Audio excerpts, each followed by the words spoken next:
Hey everybody, welcome to Too Old for Comics. I'm Steve, doing a solo video today, only because Mike, he come down with something, some kind of cold or flu or something. He's resting up, getting his electrolytes and what have you in there. And the only reason I'm kind of rushing this video out is because we had something cuckoo bananas happen either last night or early this morning with the website Rotten Tomatoes. Rotten Tomatoes, what they've done with no foreshadowing, no survey beforehand, no inkling that this was going to happen, has basically did a pretty drastic change to the functionality of their website.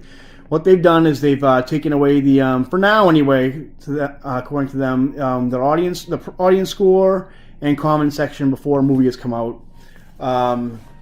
Which, I mean, isn't that big of a deal, I guess, but it's been kind of a mainstay for Rotten Tomatoes since its inception, pretty much. Since it was founded by the guy who wanted to make his own ratings for Jackie Chan films. But it's weird because it's happened around. I don't want to get into the whole Brie Larson Captain Marvel versus the angry white male bullshit, because I think both sides have kind of like opened their mouths when maybe they should have just not said anything at all. But there's too many gears all working together to ignore the coincidence that this happened around the same time that the audience score for Captain Marvel dropped to a 21% on Rotten Tomatoes. This has been like a huge stink on YouTube and other media outlets, kind of creating a rift between the toxic fans and the I guess the I don't know, I don't like saying leftists or whatever media, but the media, and it's caused a bit of concern for Marvel and Disney. This movie being important not only because there's a lot of money put into it, invested into it, and also it's also been said that it's kind of like a blueprint for what's to come as far as Marvel's cinematic franchise goes. Also, it's a female empowerment movie. It's Marvel's first, Marvel Studios' first female led superhero movie, because we're not going to count Elektra, obviously, or any other ones that have come out. So yeah, it's kind of happened like coincidentally at the same time as the audience score dropped so low. And it almost seems, I mean, I don't want to put on my tinfoil hat and make a big conspiracy theory, but I mean, it's a little too convenient that it's definitely a hit on your freedom of speech, to be honest with you. A lot of people had these concerns when Disney started buying up all these IPs and different studios like Fox, that you'd have these big corporations controlling the narrative as far as media goes. And what message entertainment sends out there, like with the Fox deal and all that stuff. And it seems like, I mean, again, I don't want to start saying things that aren't pointing at things that aren't there. But it almost seems like a backdoor deal where someone pays money to put a hit on your freedom of speech. I mean, as far as the comment sections go, I mean, I've gone through a lot of the comments for this film, and there were some people maybe a little out of line. Maybe you should just listen, just shut up, buddy. It's a movie. But I mean, it definitely isn't what the media has made it out to be.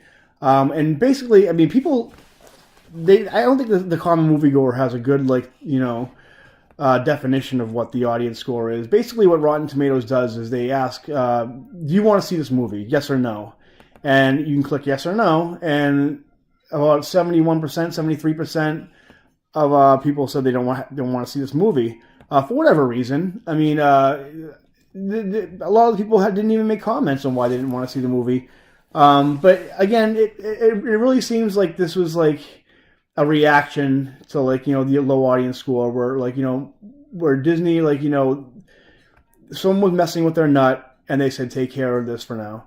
And I say the words for now because, for one, the way Rotten Tomatoes kind of worded their explanation, where they're saying, "Oh, we're taking away this just for the time being," which I guarantee after Captain Marvel makes all the money it's going to make, and does whatever it's going to do, they're going to like backtrack and say, oh, we made a mistake. We're giving you back all the things you want, and like everything will be all back to the way it used to be.